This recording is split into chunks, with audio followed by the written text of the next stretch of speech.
Em homenagem hoje ao dia de Cosme e Damião, o nosso momento surpresa vai ser a história.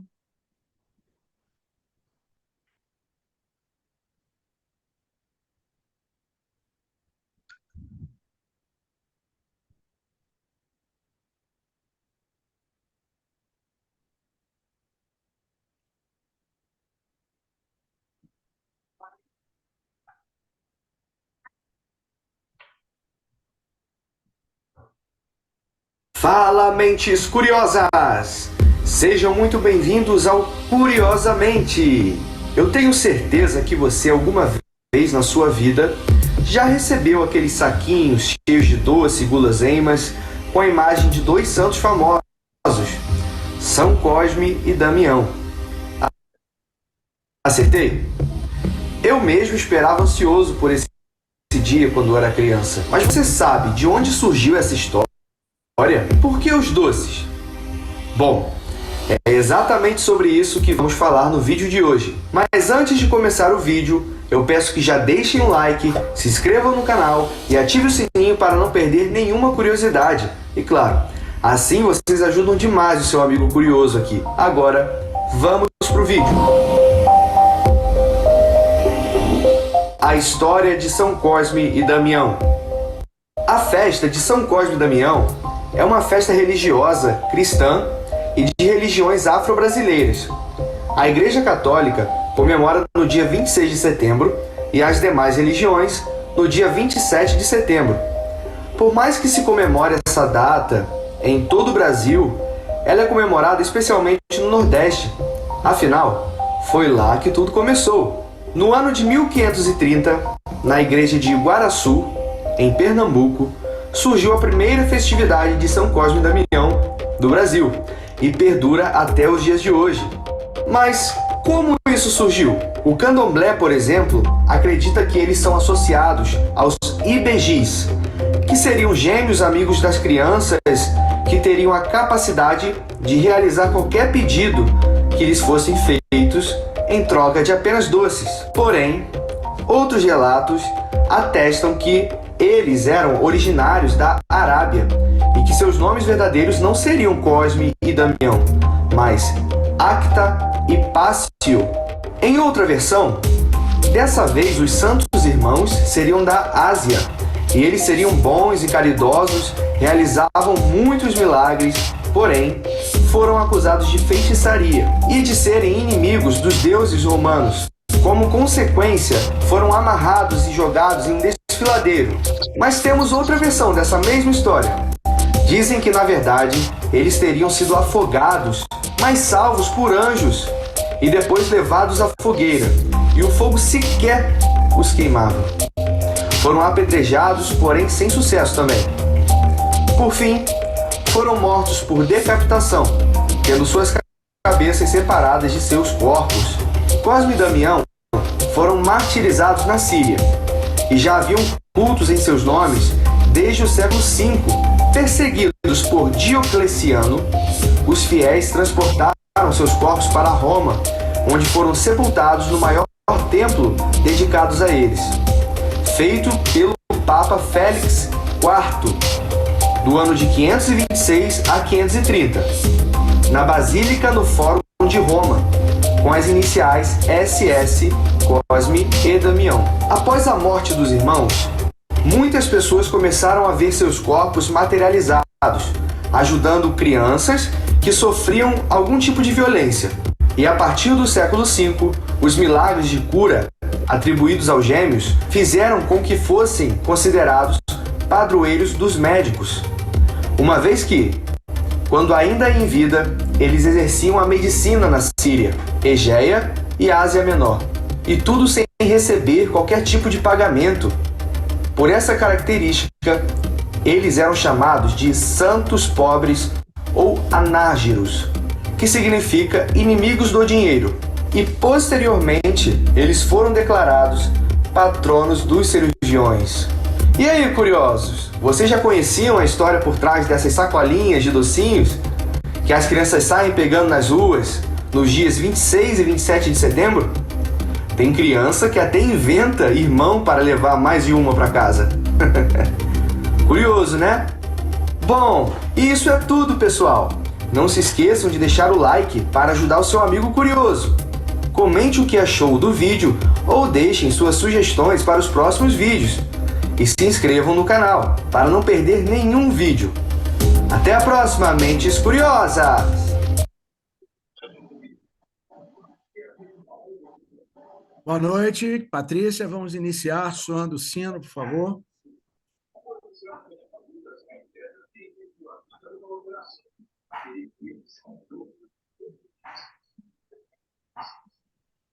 Vocês estão vendo a tela?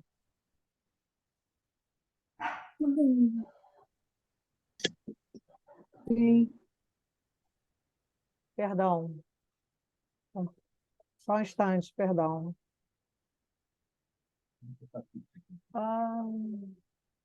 Vou fazer o sino... Não, tem aqui. Espera aí, só um instante. Eu fechei. Vou usar o do encerramento, perdão. É o mesmo. Obrigado.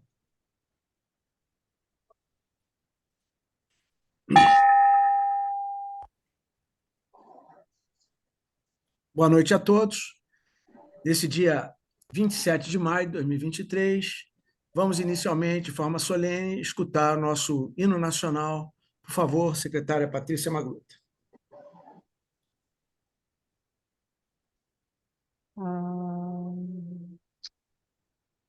Gente, o que está acontecendo? Compartilhar.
Conseguimos conquistar com braço forte.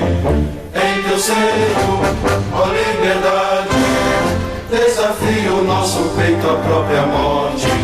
Ó pátria amada, idolatrada, salve, salve. Brasil, um sonho intenso, um raio vívido de amor e de esperança a terra desce. Se em teu formoso céu risonho límpido a imagem do cruzeiro resplandece, gigante pela própria natureza, és velhas forte pátria do colosso, e teu futuro espelha essa grandeza, terra adorada, entre outras mil és teu Brasil, ó pátria amada, dos filhos desse sol és mãe, gente, pátria amada, Brasil.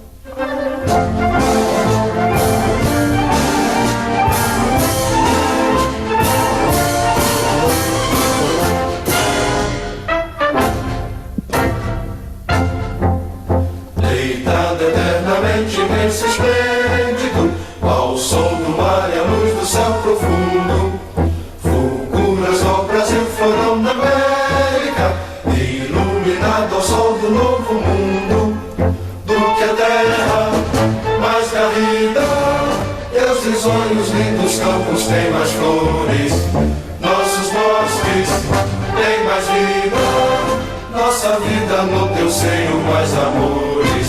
Ó pátria mãe, idolatrada, salve, salve. Brasil de amor eterno seja símbolo. Olá, Baruque, sustentas estrelado, e diga o verde louro desta flâmula, paz no futuro e glória no passado. Mas serves da justiça clava forte, verás que o filho teu não foge à lua, nem teme quem te adora a própria morte. Terra adorada, entre outras línguas do Brasil, ó pátria amada, os filhos desse sol és pão gentil, pátria amada, Brasil.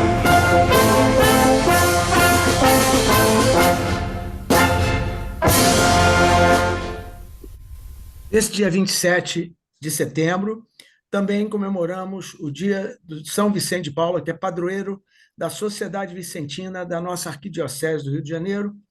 E hoje estamos na nossa 11ª reunião ordinária virtual do período 2023-2024, no 118º ano de Rotary Internacional, com o lema do período Crie Esperança no Mundo.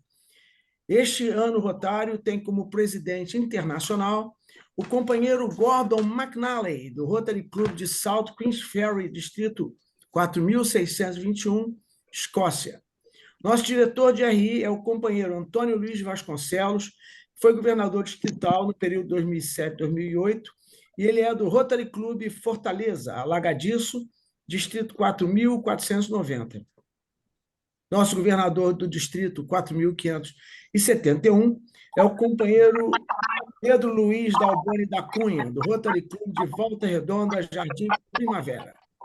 E o presidente do Rotary Club do Rio de Janeiro, Vesper, é José Cândido Gonçalves da Costa, ex-presidente que vos fala, associado representativo, classificação, ortopedista, militar, médico do trabalho. Hoje, como secretaria, substituindo a nossa querida secretária Patrícia Magluta, eu informo que as inscrições abertas para o programa do RILA nos dias 10, 11 e 12 de novembro já estão em andamento e ocorrerá esse curso, essa atividade no sítio Manancial, em Arrozal, Barra do Piraí. Prêmios Rotários de Liderança Juvenil, e nossa companheira Renata Andrade é a nossa representante, e estaremos levando 2 jovens palestrantes que vão fazer atividades esportivas, culturais, trabalhos em equipes, com desenvolvimento pessoal, liderança, motivação, comunicação e trabalho de laboratório.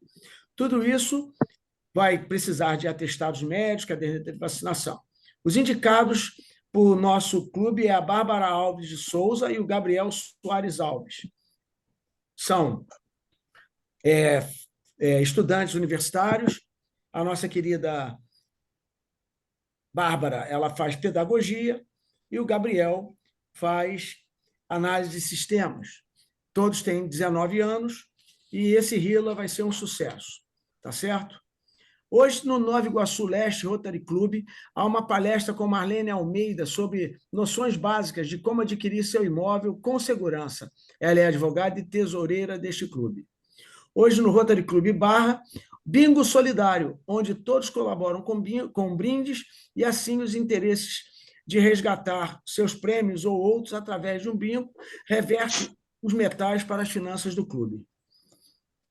Hoje, dia de São Cosme e Damião, e aniversário do nosso parceiro e amigo Mário Nicolini, doutor Mário Nicolini, ginecologista, presidente da Confraria do João. Bom, nesse momento, eu gostaria de apresentar a nossa companheira palestrante do dia de hoje, que hoje teremos a presença de uma bióloga que vai falar conosco sobre doenças sexualmente transmissíveis. A nossa convidada... Presidente, a nossa oração. Assim, nossa oração. Antes da gente fazer a leitura do currículo da nossa convidada palestrante, eu gostaria de chamar na tribuna a companheira Dilma do Espírito Santo Cardoso para fazer uma oração ecumênica para que tenhamos muita paz e tranquilidade nessa noite e tudo seja abençoado. Dilma, por favor. Boa noite a todos, agradeço. Dilma Mendes, Espírito Santo, associada representativa do Rotary Club Vesper. Vou fazer a oração. Senhor, Ensina-nos a dar sem olhar a quem, a semear o bem sem pensar nos resultados, a desculpar sem condições, a marchar para frente sem contar os obstáculos, a ver sem malícia, a escutar sem corromper os assuntos, a falar sem ferir, a compreender o próximo sem exigir entendimento, a respeitar os semelhantes sem reclamar consideração, a dar o melhor de nós, além da execução do próprio dever, sem cobrar taxas de reconhecimento. Senhor, que todos os membros desse clube sejam pacientes para com as dificuldades alheias, assim como precisamos da paciência dos outros para com as nossas próprias dificuldades. Auxilia-nos, sobretudo, a reconhecer que a nossa felicidade mais alta está no servir sem olhar a quem, hoje, agora e sempre. Amém. Obrigado, Dilma, muito obrigado. Então, nesse momento, eu vou fazer a leitura do currículo da nossa palestrante, que é a bióloga Aline Monteiro da Silva. Ela é graduada em Ciências Biológicas pela Faculdade Integrada Maria Tereza de Niterói, sendo bacharelado em 2014 e a licenciatura em 2015. Mestrado em Programa de Pós-Graduação em Medicina Veterinária, área de concentração em Higiene Veterinária e Processamento Tecnológico de Produtos de Origem Animal, na Faculdade Veterinária da UF, Rio de Janeiro. Pós-graduação Lato Sensu em Epidemiologia, Profissionais de Saúde, pela Faculdade Metropolitana do Estado de São Paulo, 2021.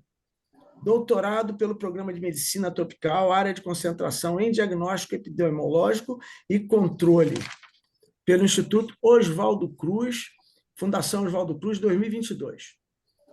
Muita experiência em parasitologia humana e animal, helminthises, protozooses, com ênfase em giardíase e elaboração de projetos. Atualmente trabalha como pesquisador assistente nos eixos Saúde, Educação e Assistência Social, no projeto Menina, Moça, Mulher, no Instituto Superior de Ciências da Saúde, Carlos Chagas. Com a palavra, a nossa querida Aline, exatamente são 8h15, 20 horas e 15 minutos, teremos aproximadamente 45 minutos de palestra, e no final teremos perguntas.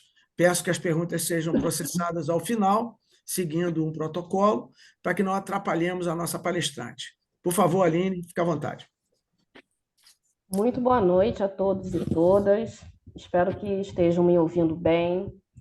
Primeiramente, gratidão, doutor José Cândido, por ter me convidado, e ao Rotary Club VESP, para esse dia, para compartilhar esse conhecimento, compartilhar muita coisa legal que eu vou trazer para vocês, atualizadas. E agradecer também aí os meus colegas de trabalho lá no projeto Menina, Moça, Mulher, a Conceição, que eu estou vendo aqui, não sei se tem mais alguém. A minha ex-aluna também está aqui, a Débora, e também os meus colegas da época da faculdade que foram convidados. Vou compartilhar aqui a tela com vocês. Só um momento. Me digam, por gentileza, se está no modo apresentação para todos. Para mim, está. Está tranquilo. Acho que não apareceu, não, no modo apresentação. Não, acho que não está no modo apresentação, não. Boa noite. Não. Pode abrir tudo, não pode ficar aquela liberada aparecendo.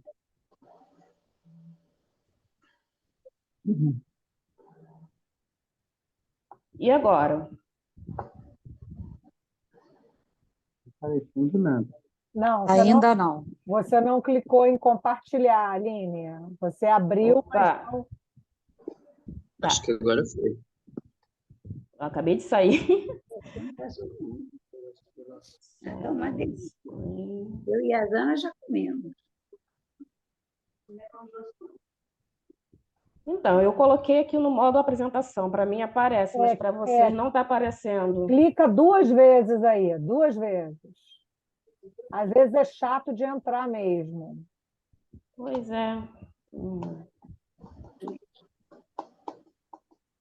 Mas, Aline, vai sem ser no módulo apresentado. Ah, agora entrou. Agora entrou.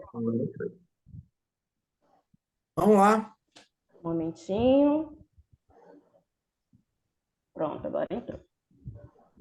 Então, boa noite mais uma vez a todos e todas que estão aqui presentes. E nós vamos falar hoje sobre infecções sexualmente transmissíveis. Me chamo Aline, como o Dr. José Cândido me apresentou, sou doutora em ciências e pesquisadora assistente do projeto Menina, Moça, Mulher. Bom, antes mesmo de começar a falar sobre as infecções sexualmente transmissíveis, vamos falar um pouquinho sobre a sexualidade nos idosos, tá? De preferência, sem tabu, sem preconceito e sem vergonha. Por quê? Sem vergonha, né? Por quê? Porque nós vamos abordar alguns temas muito específicos de infecções sexualmente transmissíveis que a prevalência tem aumentado na população da terceira idade. E as pessoas acham que o idoso não faz mais sexo, mas fazem. E eu acredito que eles aproveitam muito bem. Dizem que a terceira idade é a melhor idade, né? Então, a sexualidade não é o ato sexual em si. É um conjunto de manifestações e expressões de afetos, carinhos, cheiros, toques, amor, correspondem, assim, às práticas corporais humanas, que vão além do biológico e diz respeito ao íntimo de cada ser. Já o ato sexual é o sexo propriamente dito, corresponde a uma manifestação da sexualidade. É muito mais do que procriação, né? Faz parte da dimensão da vida, representa saúde, alegria, prazer, bem-estar.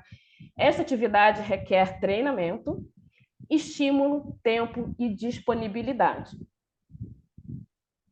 Por se tratar de algo tão difícil de diálogo, por ser considerado tabu ainda entre a população idosa, seja por vergonha do paciente ou por algum estigma do profissional de saúde em achar que os idosos são uma população, vamos dizer assim, assexuada, tanto a investigação deste cenário no contexto das infecções sexualmente transmissíveis, quanto o conhecimento desses idosos em relação à sua própria vulnerabilidade se torna um risco muito grande ao contágio e agravo. Então, essa relação, o que dificulta? Quais são essas vulnerabilidades? Né? A dificuldade, né, desses idosos, dos profissionais de saúde, conversarem sobre esse assunto.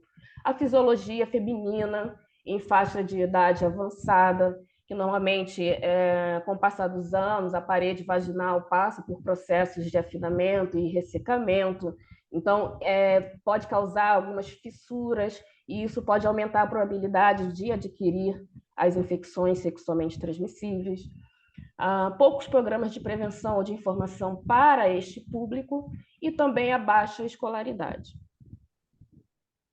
Então, da mesma forma que não existe limites para essa senhora, como está apresentada aí para vocês, não existe limite para paquera, não existe limite também para se adquirir conhecimento. Mas também não existe idade certa para se contrair infecções sexualmente transmissíveis. Então, assim, não estou aqui para julgar o comportamento do ser humano, né? Cada um no seu quadrado, como dizem, né? Mas nós sabemos que há um aumento de expectativa, de qualidade de vida, e para isso é necessário atender essas demandas dessa população também. Então, há um aumento de idosos que buscam parceiros em aplicativos de relacionamento. Aí, eu nem sabia que existia esse coroa metade, eu sabia do Tinder, e muitas das vezes as pessoas conhecem as outras, né? No dia seguinte já está saindo, indo para a cama com a pessoa sem conhecê-la, né, sem saber de nada. Então, muitas das vezes, aí que começa o problema. E em relação ao comportamento humano, como eu havia falado ainda há pouco, existem as consequências de um sexo desprotegido, e todo mundo sabe disso, e vai muito além do que evitar uma gestação. E também vai muito além de, como posso dizer, de se contrair AIDS, né, o vírus do HIV. Existem outras infecções que estão aí no hype, no top, e que estão causando um grande problema de saúde pública, mundialmente falando. Então, é muito comum ver casais adeptos à poligamia ou poliamor, né? Não que um casal monogâmico esteja livre de contrair uma IST, mas as probabilidades aumentam quando há atividades sexuais com múltiplos parceiros, e nós veremos mais para frente que existem algumas infecções que podem ser contraídas mesmo usando camisinha. Então, Aline, você está falando de infecções sexualmente transmissíveis, mas eu vi que no folder que era doenças sexualmente transmissíveis. O que aconteceu aí? Então, segundo o Ministério da Saúde, em 2023, essa terminologia, infecções sexualmente transmissíveis, passou a ser adotada em substituição à expressão doenças sexualmente transmissíveis, as famosas DSTs, porque destaca a possibilidade de uma pessoa ter a infecção e transmitir mesmo sem sinais e sintomas, ou seja, ela pode não vir a desenvolver a doença propriamente dita, mas ela porta um vírus, uma bactéria, seja o agente patológico que for, mas ela está transmitindo sem sintomas, ou seja, de forma assintomática, e nós vimos aí há pouco tempo atrás na pandemia da Covid-19 sobre pessoas que estão infectadas, sintomáticas e assintomáticas. São causadas por vírus, bactérias, protozoários, fungos, transmitido principalmente por meio de relações sexuais sem proteção, seja a relação mais comum que nós vemos aí, né, penetração do pênis na vagina, seja sexo oral, anal e outras formas possíveis. A transmissão de uma infecção sexualmente transmissível pode acontecer também da mãe para a criança durante a gestação, ou o parto, e também a amamentação, e o contato com as mucosas ou pele que não esteja íntegra, com as secreções corporais contaminadas. Como eu falei, são problemas de saúde pública, visto que podem causar infertilidade, sequelas e morte, impacto sobre a saúde infantil e morte fetal. E aí nós podemos classificar exemplos de ISTs em curáveis e não curáveis. Nós temos como ISTs curáveis a sífilis, gonorreia, clamídia e a tricomoníase. E os exemplos de ISTs não curáveis, mas elas estão passíveis de tratamento, o paciente ele pode ter sim uma boa qualidade de vida, mas são essas ISTs: hepatite B, herpes, HIV e HPV. Começando pela sífilis, ela é conhecida também como cancro duro, transmitida pela bactéria Treponema pallidum, principalmente pela relação sexual desprotegida. Pode ocorrer de forma vertical, quando é transmitida da mãe para o filho na fase gestacional. Então, a bactéria tem esse formato aqui que parece um verme, mas não é um verme, tá? Não é um parasito. É uma bactéria no formato espiral, por isso que nós chamamos de espiroquetas. A ocorrência da infecção ela está relacionada a diversos fatores sociais e econômicos, como eu falei, também o baixo nível socioeconômico, co-infecção por HIV, o indivíduo que ele é imunocomprometido com o vírus do HIV, ele tem uma baixa de imunidade e tendência a adquirir novas infecções. Por isso que hoje em dia não se morre mais por AIDS, e sim pelas infecções oportunistas ou doenças oportunistas, né, que são desenvolvidas. O uso de drogas, gravidez na adolescência, relação sexual de risco. O que é isso?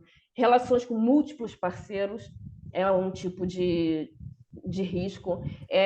Abuso constante, abuso sexual. Muitas das vezes a criança ou adolescente está submetida a abusos constantes dentro da família.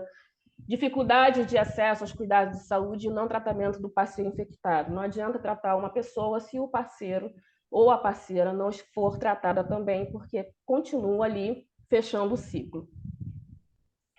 No panorama epidemiológico, nós vemos que a maioria dos casos de sífilis se concentram no Oeste Pacífico, na África, na região da África, no Oeste Pacífico e também na região das Américas. Os boletins epidemiológicos, a partir de 2010, realizados pelo Ministério da Saúde, mostram um aumento significativo dos casos de sífilis na faixa etária de 50 anos ou mais. Esse aumento está relacionado principalmente à desinformação. Inclusive, eu vi um artigo que falava sobre justamente que tipo de informação que as pessoas tinham a respeito da doença, da sífilis, e elas falavam que eram informações muito básicas que apareciam na TV. E é muito difícil hoje em dia você ligar a TV e encontrar informações sobre esses tipos de infecções ou outras doenças também. Então, a faixa etária, a desinformação em relação à faixa etária, educação sexual e os possíveis riscos da sífilis, podendo levar a um quadro de demência ou morte em pessoas com idade mais avançada. Estima-se que até 2050, cerca da metade da população, de 30%, na verdade, seja composta por pessoas com idade a partir de 60 anos. E foram notificados aí mais de 62 mil casos de sífilis em pessoas idosas com 60 anos ou mais em todo o Brasil, no período de 2011 a 2019. A sífilis ela vai se apresentar em três formas, em três fases. A primária, os sintomas vão aparecer até 12 semanas após o contágio, apresentando múltiplas lesões nos órgãos genitais, linfadenopatia regional e que podem ser tratados em até 3 semanas. Mais imagens eu trouxe para vocês para mostrar como é essa infecção. O linfedema é esse acúmulo de linfa nos tecidos que resulta num inchaço, como está mostrando aqui esse dedo do profissional de saúde apertando, além dessas feridas, né, que aparecem, típicas da sífilis. Aqui no órgão genital feminino, a presença desses ferimentos, né, a sífilis se apresenta dessa forma. A fase secundária, quando apresenta sintomas como dor de cabeça, febre, manifestações maculopapulares generalizadas entre 6 e 8 semanas após o quadro primário. Então, nós vemos aqui a cavidade oral sendo acometida, uma gestante com vamos dizer, esses pontinhos vermelhos, que se diferencia da catapora, porque a catapora é um outro tipo de vírus, né? Nós conhecemos pela varicela zoster. E nós vemos também que essa infecção acomete muito a região palmar e plantar com uma certa descamação. Quando a doença ela não é tratada corretamente, ela pode permanecer no organismo por muitos anos, levando ao seu estágio terciário, com aparecimento de lesões cardíacas, neurológicas, viscerais e ósseas. Então, antes mesmo do Alexander Fleming descobrir o antibiótico, né, vamos dizer assim, que foi por acaso que ele acabou descobrindo o antibiótico, a sífilis acometia as pessoas de uma forma mais brusca. Então, nós podemos ver aqui na imagem, né, a sífilis terciária desfigurando o crânio, né, do paciente, aqui o efeito dessa sífilis terciária no crânio, e a destruição da cartilagem nasal por sífilis terciária. Bom, só por curiosidade, eu estava pesquisando, né, aqui estou dizendo para vocês, que antigamente, na época de 1500 e pouco, acreditava-se que somente as mulheres eram únicas responsáveis por espalhar sífilis, assim como outras infecções sexualmente transmissíveis. No entanto, né, isso foi derrubado depois de muito tempo, e existia um relato de um jovem soldado alemão que contraiu essa doença, né, e o paciente descreveu assim a sua condição. O tempo todo havia furúnculos parecidos em tamanho e aspecto com uma bolota. Tinha um cheiro tão fétido que quem o cheirasse achava que estava infectado. A cor era verde escura. Vê-los chegava a ser pior que sentir a dor. Mesmo que a sensação pareça a mesma de encostar no fogo. E isso foi a primeira epidemia na época, chamada DST, a história da doença sexual que levou a Europa a culpar a América no século XVI. Falando um pouco de sífilis congênica, ou então a transmissão vertical de mãe para filho, né? A transmissão, obviamente, vai acontecer por via sexual, um contágio da mãe por meio da via sexual, sem uso de preservativo. E a transmissão pode acontecer também por transfusão de sangue. O bebê, no caso, a transmissão em qualquer momento da gravidez pode ocorrer, se a gestante não obter o tratamento adequado. E aqui eu tenho uma imagem, eu vos trago uma imagem da sífilis congênita em um bebê. Uma das principais características, além dessas feridas no corpo, né, é a hepatosplenomegalia, que é o aumento do baço, do fígado. Então, fica com esse aspecto. Nessas imagens aqui, eu trago uma gestante, né, mostrando a palma da mão está com essas lesões.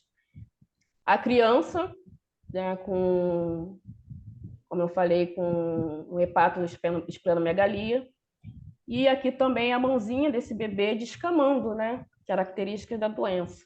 E na região bucal também existem outras manifestações, esses dentes que são chamados de dentes de Huntington e os molares de Mulberry.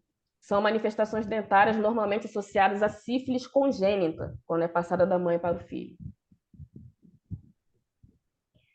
Eu trouxe para vocês aqui um relato de caso de um diagnóstico tardio de sífilis congênita, uma realidade na atenção à saúde da mulher e da criança no Brasil.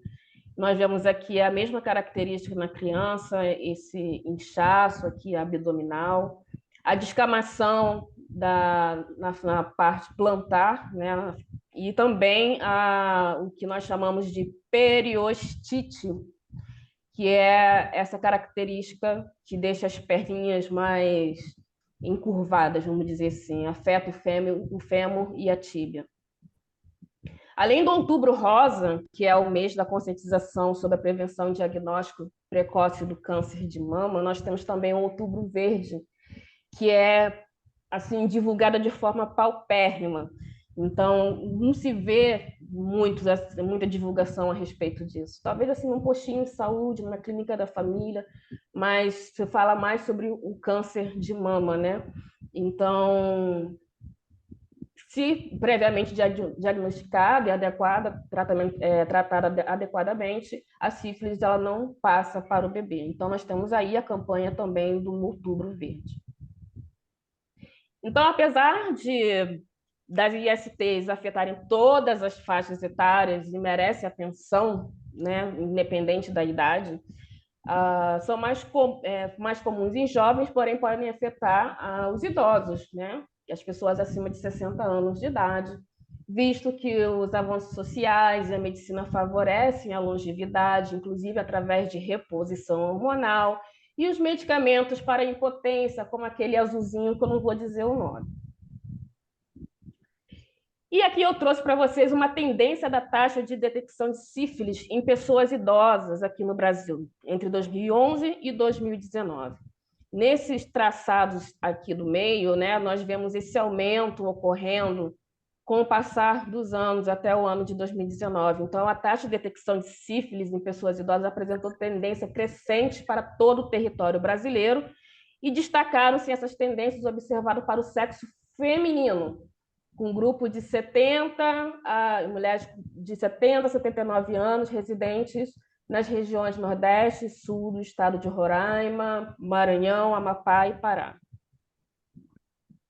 No entanto, vamos lá, apesar do maior incremento ser observado no sexo feminino, a maior taxa de detecção foi observada no sexo masculino. Então, essa ideia aí de que somente as mulheres transmitem, né, já caiu por terra há muito tempo. Então, isso pode estar relacionado ao uso de medicação para disfunção erétil e favorecendo a manutenção da atividade sexual em pessoas mais longevas, né? Aquela vovozinho esperto, aquele vovozinho tarado, normalmente, eu acredito que usem esse tipo de medicamentos. Os homens são mais expostos às infecções pelo maior número de parceiras sexuais no decorrer de toda a vida, associada à ausência do uso de preservativo, além de fatores sociais, ambientais e estilo de vida.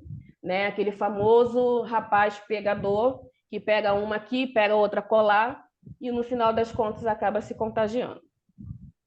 Outros fatores relevantes para a tendência crescente da sífilis em pessoas idosas seriam as mudanças fisiológicas, psicológicas e afetivas na atualidade, preferindo se manterem ativas em diferentes atividades, entre elas o sexo. E a amplitude do conceito de sexualidade não está relacionada à função reprodutiva, como eu falei lá no início, e sim como fonte de prazer e autoestima. Então, a partir daí, negligencia o uso de preservativo, né? Fica assim, eles ficam mais vulneráveis ao contágio da sífilis e outras ISTs. Então, os profissionais de saúde, veículos de comunicação, políticas públicas podem ser efetivamente utilizados como meios informativos voltados para os idosos através das propagandas, cartilhas, grupos de apoio.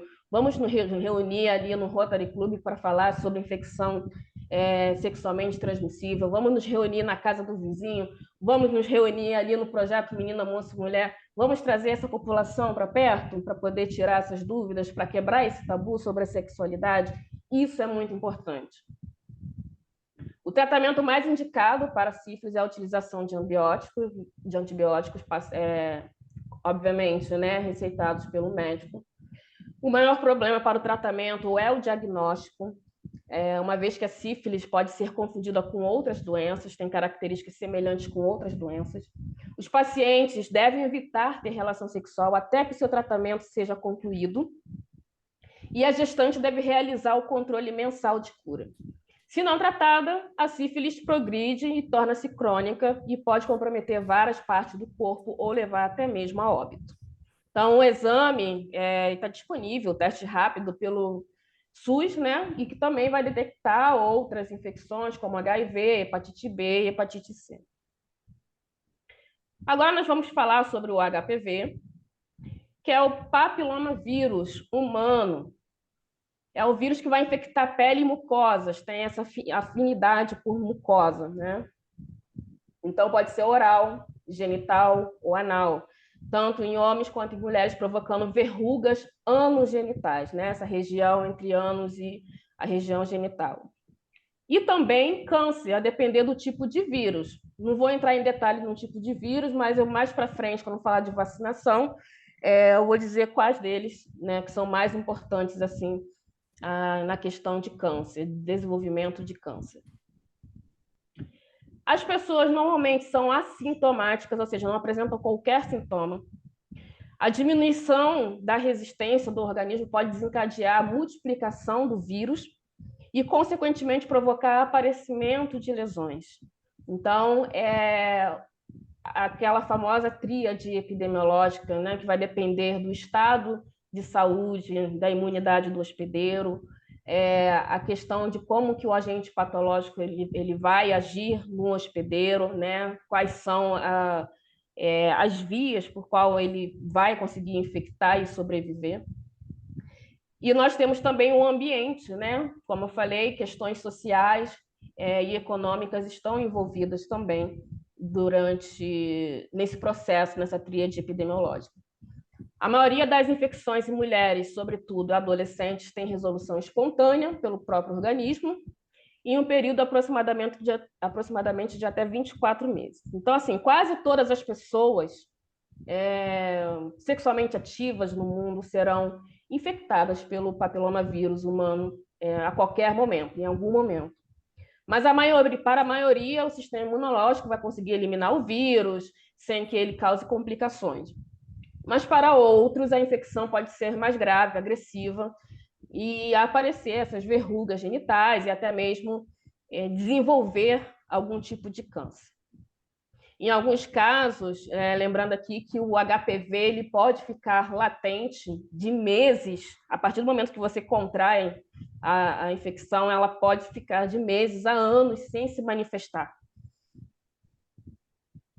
O HPV é uma IST mais comum, uma das ISTs mais comuns do mundo, e geralmente é contraído e transmitido durante a relação sexual ou contato sexual pele a pele com alguém que tem o vírus. Pode ser transmitido mesmo quando os preservativos são usados. Lembra que eu falei que existem algumas infecções sexualmente transmissíveis que nem usando a camisinha vai adiantar? Então, nesse caso do HPV, acontece isso, mesmo até em relações que são monogâmicas.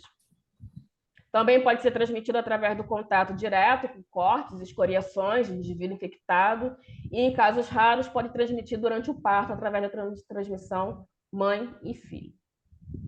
Então, em 2017, a OMS, né, estimou a prevalência mundial de HPV de 11,7% entre as mulheres. Na América Latina e Caribe, a prevalência foi de 16%, e a segunda maior prevalência nas mulheres africanas. A prevalência de HPV em homens é alta em todas as regiões do mundo e atinge o pico em idade ligeiramente mais alta do que as mulheres. Em todo o mundo, o HPV é responsável por 5,1% da carga de câncer e está presente em quase 100% dos tumores cervicais e 88% dos tumores anais e 50% dos tumores penianos.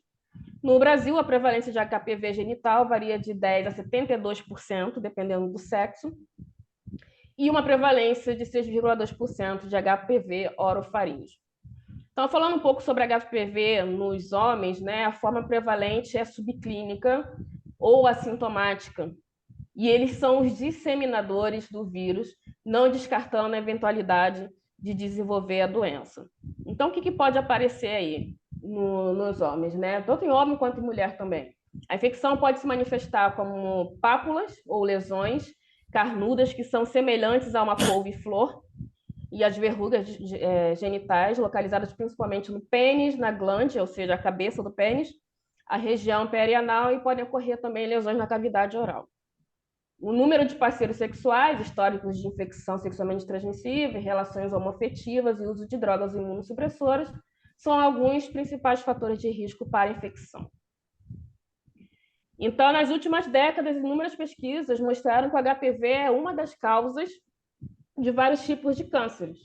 Ainda que a maioria das infecções no homem siga um caminho benigno, que consiga resolver espontaneamente, a infecção ela persiste por alguns tipos de HPV, que pode causar o desenvolvimento de câncer no ânus, pênis, na cabeça e no pescoço, entre outros.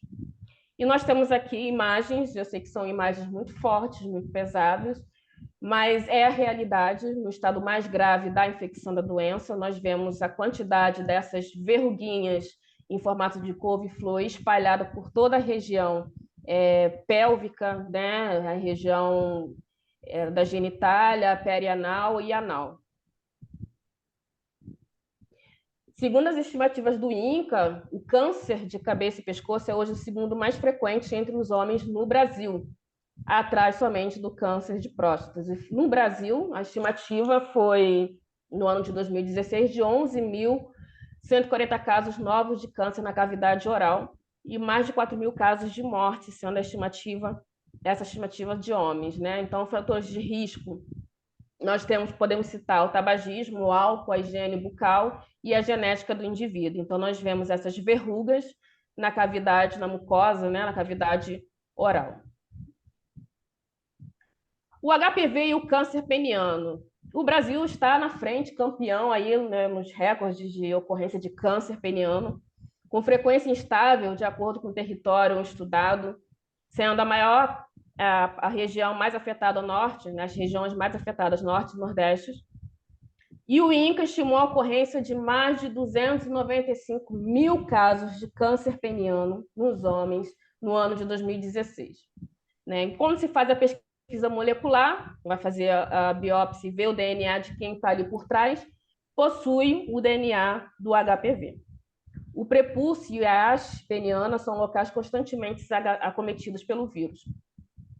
E além da infecção pelo HPV, são fatores importantes a idade acima de 50 anos, as circunstâncias socioeconômicas de educação, a má higiene íntima, a presença de fimose, ainda existem adultos com fimose, e indivíduos não circundados. Então, eu trouxe notícias, recorte de notícias, né? Câncer de pênis leva a amputação do órgão em 25% no caso no Brasil. A cada semana, 9 homens têm pênis amputado por razão que poderia ser evitada, e essa razão, por incrível que pareça, é a higiene dessa região. A incidência desse tipo de câncer aumenta com a idade, atingindo o pico entre 50 e 70 anos. Outra notícia falando sobre a amputação do órgão, né? A cada semana.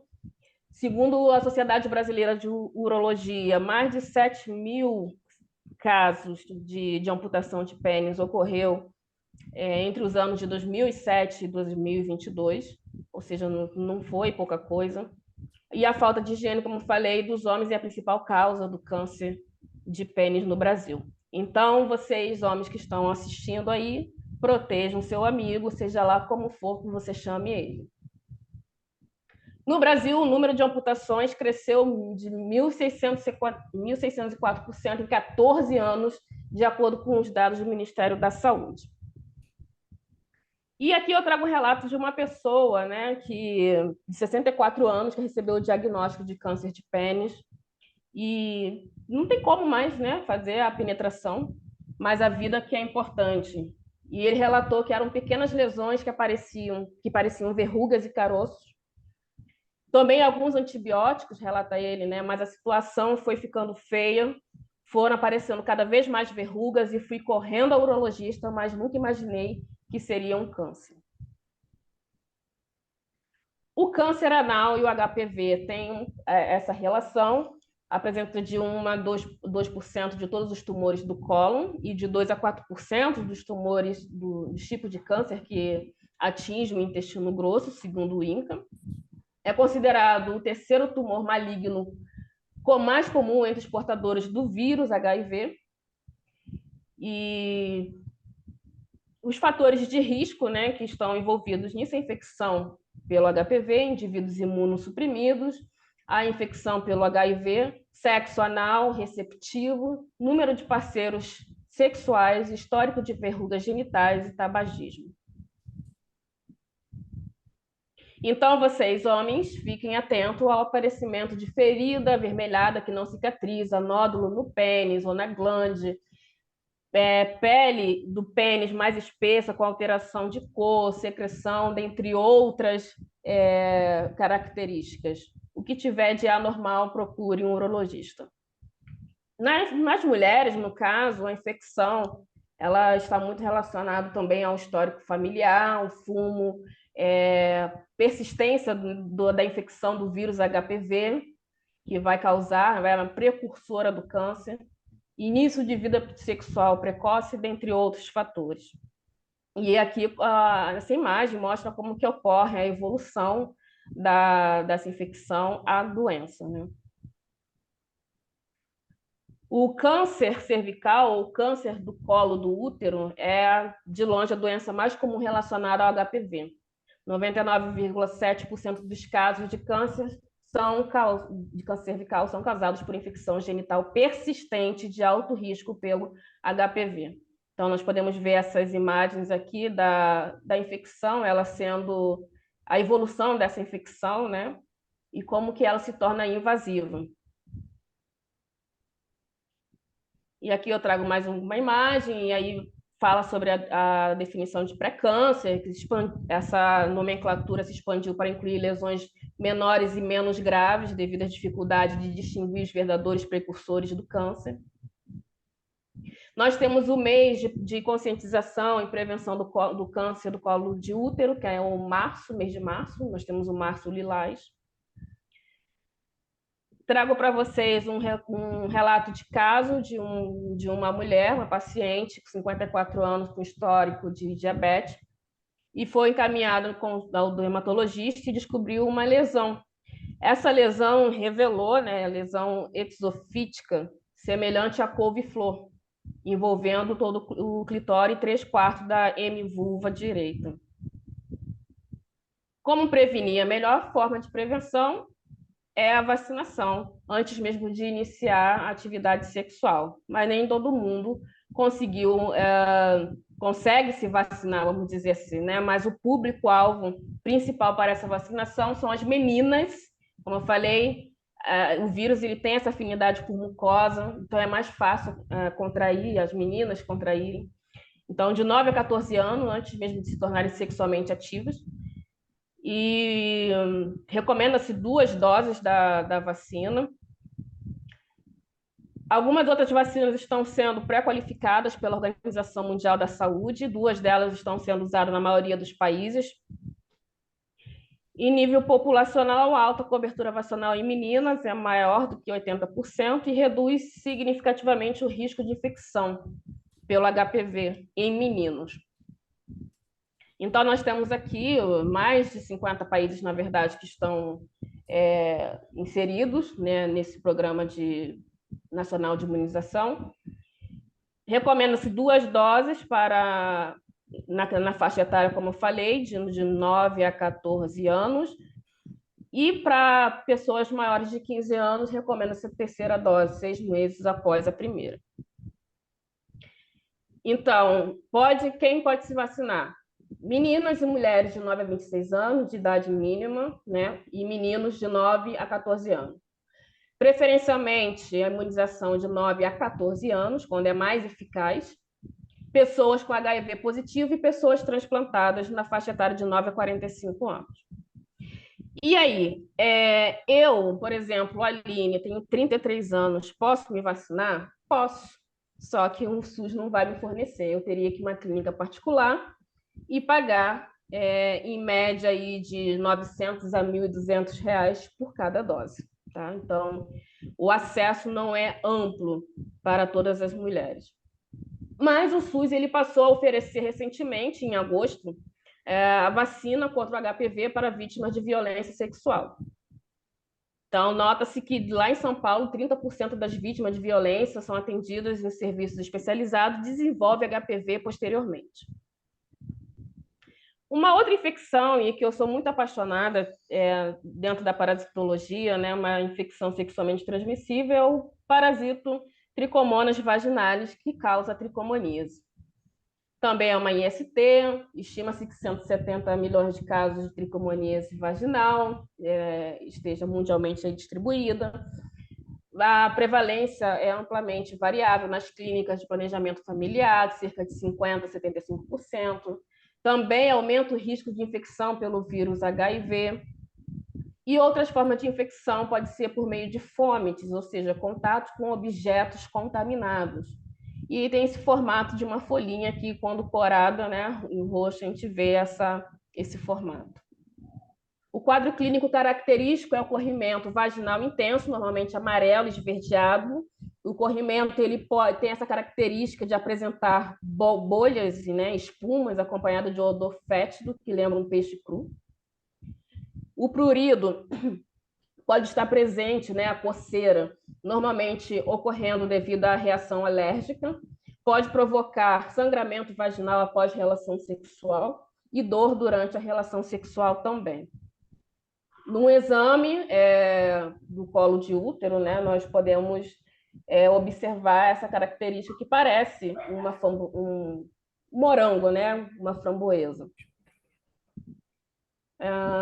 Deixa eu passar aqui. Tricomonas vaginalis pode ser assintomática em ambos os sexos, mas a ocorrência mais comum é entre os homens. Os homens estão transmitindo mais. O vírus pode persistir por longos períodos no trato geniturinário masculino, sem provocar qualquer tipo de sintoma.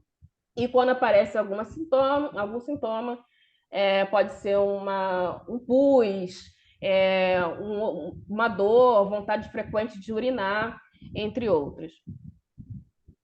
Falando agora sobre a gonorreia, ou também conhecida como blenorragia, definida como uma IST causada pela bactéria Neisseria gonorrhoeae, e é a segunda IST de origem bacteriana mais comum, que pode evoluir para uma infecção ascendente, né, causando complicações como doença inflamatória pélvica, gravidez ectópica, infertilidade em mulheres e epididimite em homens.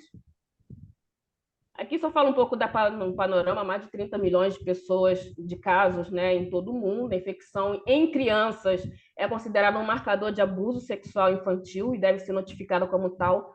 Porém, uma revisão no ano de 2007 foi realizada, fornecendo mais apoio à transmissão não sexual às crianças por meio da higienização, má higienização das mãos. Aline, Oi. 5 minutos. Ok. Então, a bactéria tem um potencial para invadir a corrente sanguínea também, resultando no agravo da doença. Após um episódio de relação vaginal, a probabilidade de transmissão de mulheres para homens é de 22%, e pode ser mais alta em homens para mulheres. Aproximadamente 10 a 20% das mulheres infectadas e alguns homens são assintomáticos. E aqui nós temos a característica do que é epididimite, né, que é essa infecção causada por esse patógeno, a uretrite masculina, com a presença de pus na secreção. Aqui nós temos uma síndrome, que eu não me atrevo a dizer o nome, que é complicado, mas que pode atingir também a parte do trato genital e pode subir, né, essa infecção.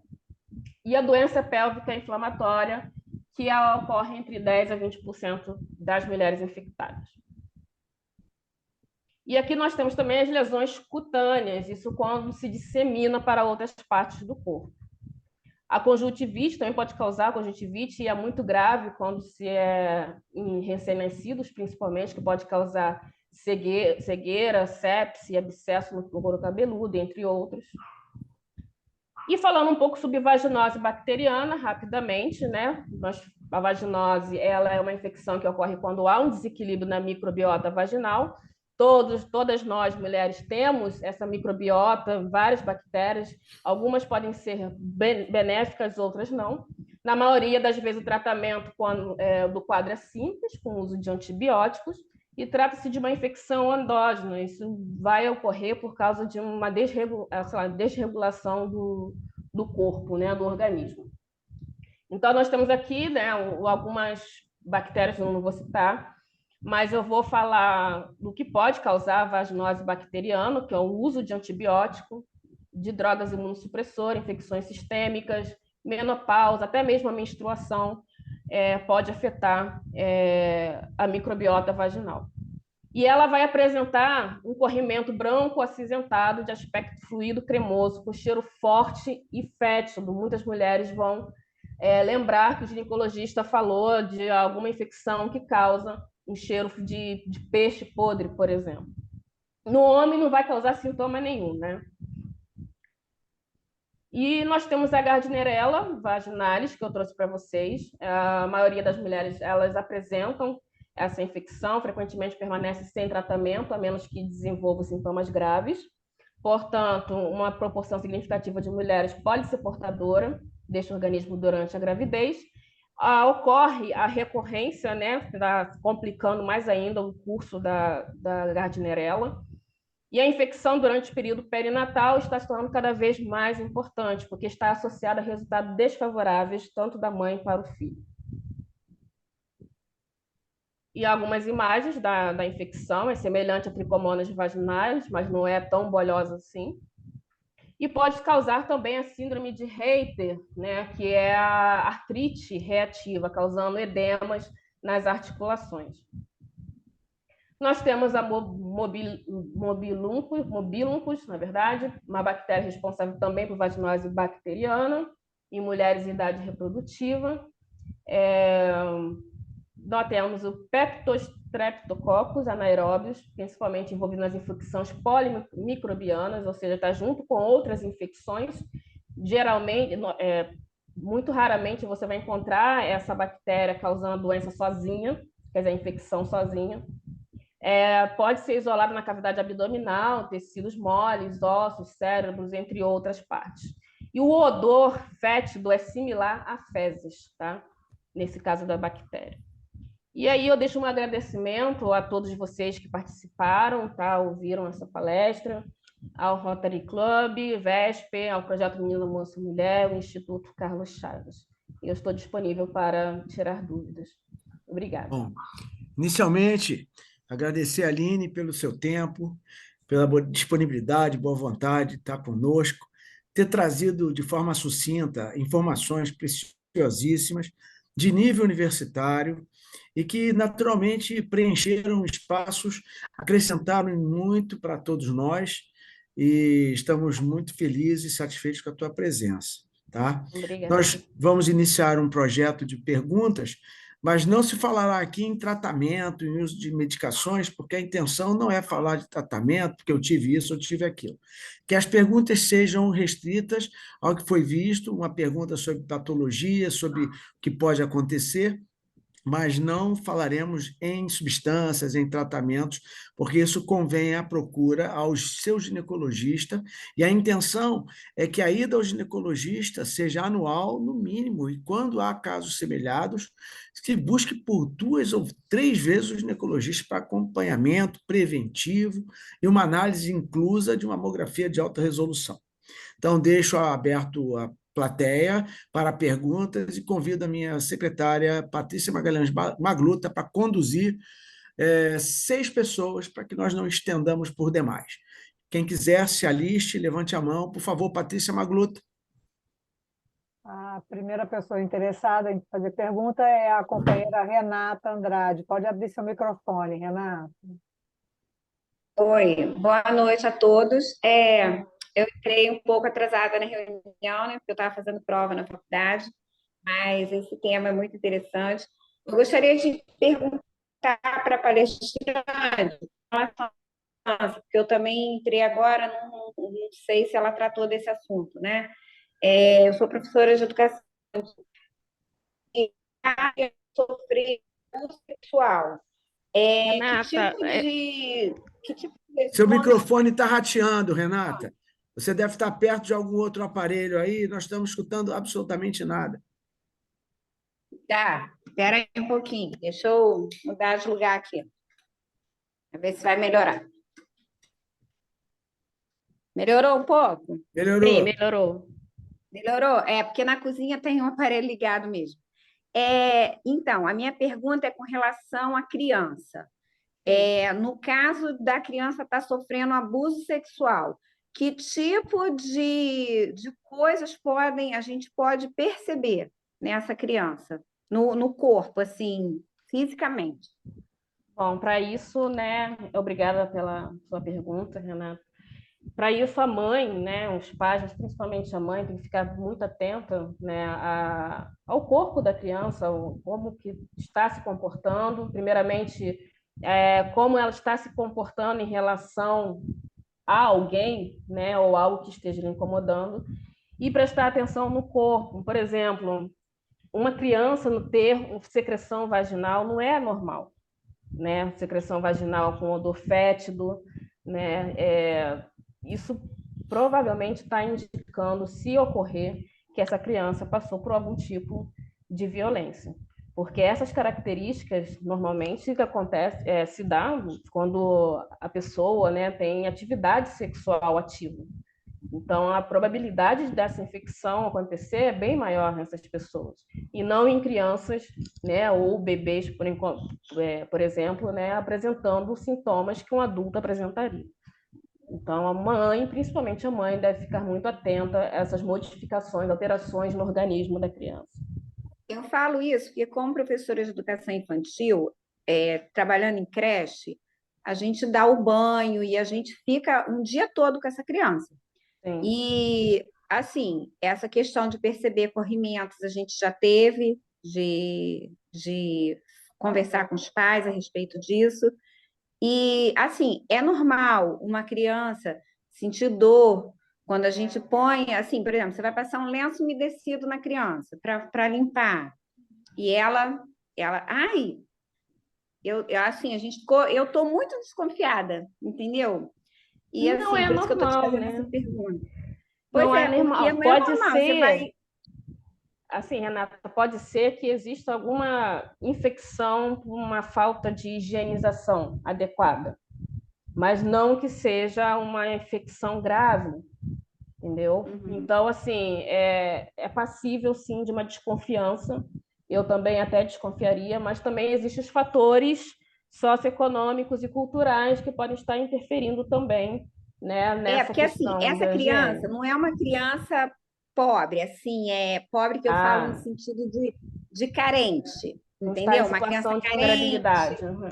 Isso, não é uma criança que está em situação de vulnerabilidade social. É a questão de comportamento dessa criança, e ela é muito agressiva com meninos, não pode se aproximar dela, que ela agride. E agora a gente está percebendo essas questões, assim, de tocar, vou limpar, passar um lencinho umedecido, ela, ai, dodói. Aí, por que tá dodói? Aí, e ela não fala, pensa que não fala, tem uma série é a criança que corre muito, assim, eu já até pedi para eles investigarem questão. Renata, isso Assim, talvez seja um assunto para ver com o pessoal da tutela, para poder fazer uma sequência de estudo na criança para investigar. Às vezes, há crianças que ficam em casa sentadas sem calcinha no chão. Crianças, meninas, às vezes na intimidade de um quarto e com poeira, onde passa o gato, o cachorro, entendeu? Como é que a criança senta ali? Então, às vezes, o cachorro foi lá fora, pisou no xixi, também pisou no cocô, e entra no quarto dela e ela senta ali.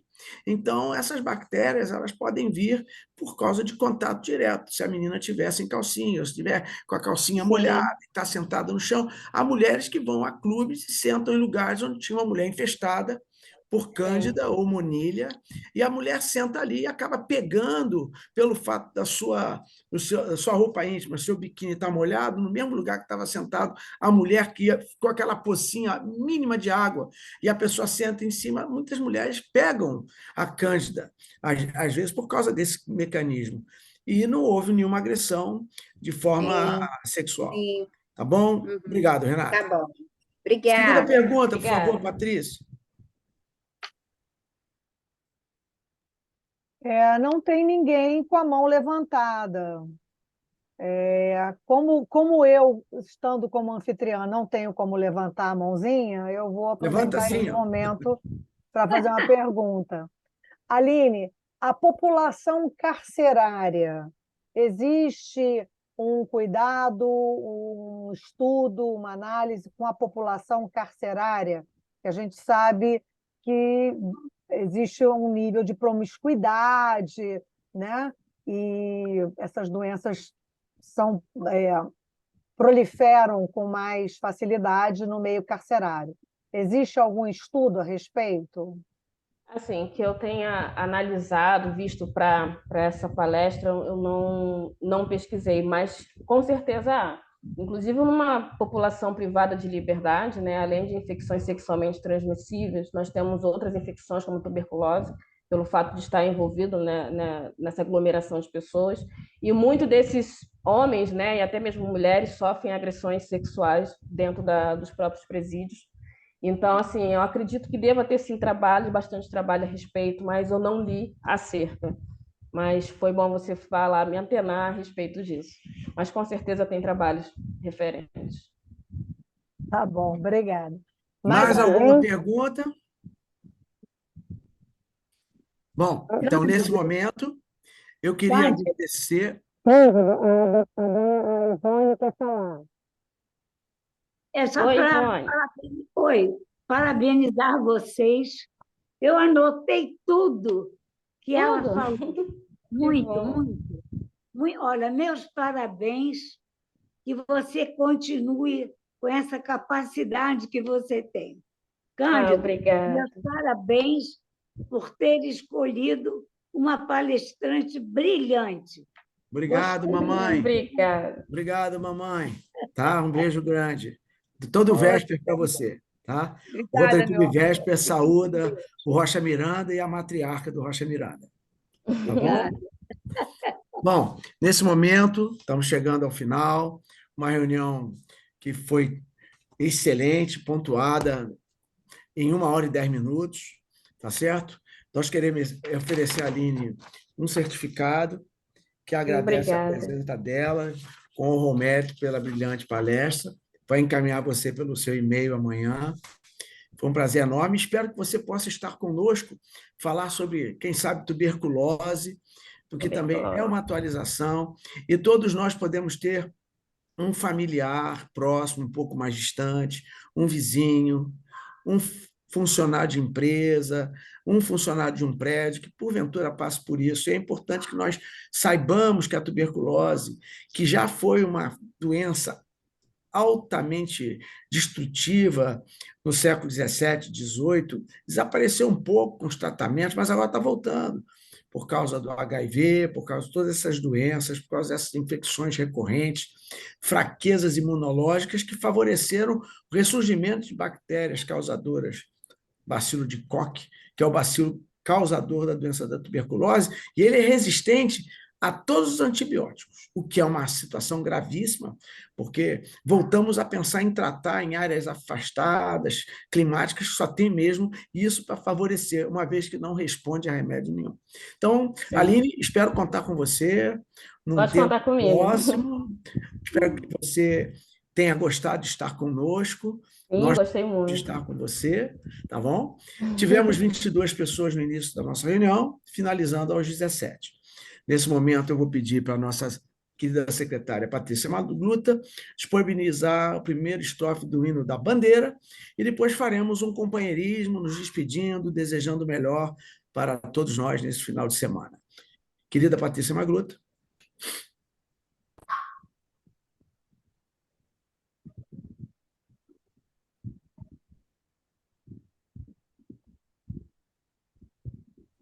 Ao término do hino, o sino... lindo pendão da esperança, salve símbolo augusto da paz, tua nobre presença, lembrança, a grandeza da pátria nos traz. Recebe o afeto que se encerra em nosso peito juvenil, querido símbolo da terra, da amada terra do Brasil.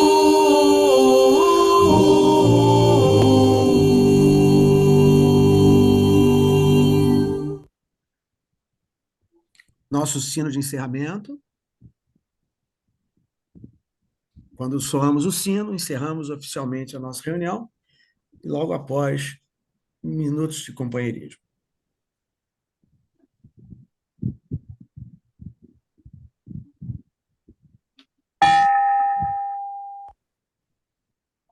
Valeu, galera!